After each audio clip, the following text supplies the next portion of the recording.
C'est le meilleur musée de Paris pour moi. Et pourtant, quand on passe place de la Concorde, on ne pense pas forcément à rentrer. C'est l'hôtel de la Marine, un lieu exceptionnel, caché derrière une façade classique du XVIIIe siècle. À l'époque, en 1767, c'était le garde-meuble de la couronne, l'administration chargée du mobilier du roi. Les tapisseries, les lustres, les meubles d'apparat, tout passait par ici.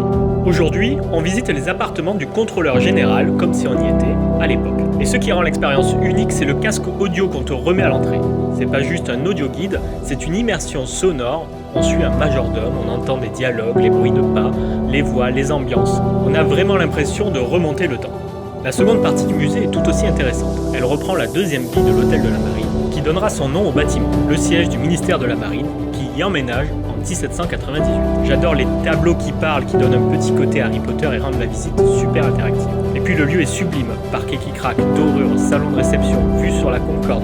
Et puis de ce balcon, on a pu voir la fin de Louis XVI, puis la mise en place de l'obélisque de la Concorde.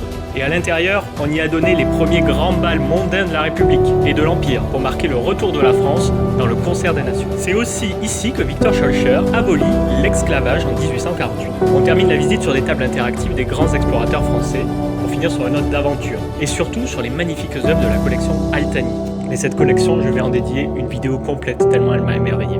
Franchement, si vous cherchez un musée différent, c'est celui-là.